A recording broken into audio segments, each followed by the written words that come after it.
Ready for a quick chat about economics? Well, don't worry, we're not going to go full Wall Street, okay? But economics realizes a fundamental truth for us in church leadership. And here it is, resources are limited. You didn't need me to tell you that, right? Whether we're talking about money, time, or volunteers, right? We never seem to have enough to go around. And that's where economics comes in. It's all about making wise choices with the resources that we do have. So while this is why economic concepts like scarcity, supply and demand, and opportunity cost are relevant for church leaders, let's look at each of those three just for a second. Scarcity, number one. Scarcity simply means that we have unlimited wants, but limited resources. This forces us to make choices. We can't do everything. We have to prioritize. Number two, supply and demand.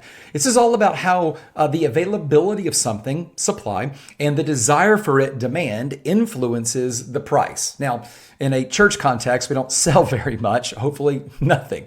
But it does relate to things like service times or program offerings or even the number of volunteers that we need for a particular ministry. And then the third one, opportunity cost.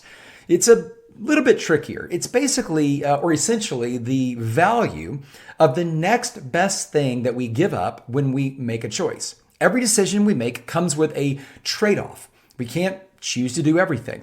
So these three realities mean that sometimes we must say no to good things in order to say yes to the best things. When I first became a lead pastor, I had to cut our church's missions budget to keep the doors open. That was a really tough decision, but it was ultimately the right one because it allowed our church to eventually survive and begin to thrive. Here's another way that economics affects church leadership. Just because there's a demand for something doesn't mean that we should offer it. I'll never forget being approached by a man in probably the second week that I became a lead pastor.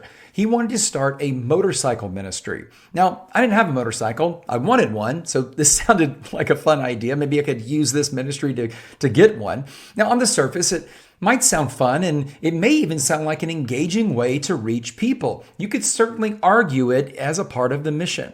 And this guy was willing to lead it, to coordinate it, to advertise it, to do all of it without any of my help. But here's what I realized.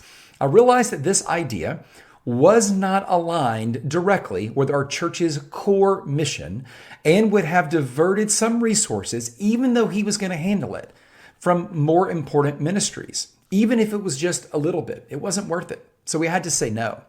So what's the takeaway for this economics course, Economics 601 for us in ministry? Well, first of all, we need to be good stewards of the resources God has given us. Economics is about choosing, it's about decisions.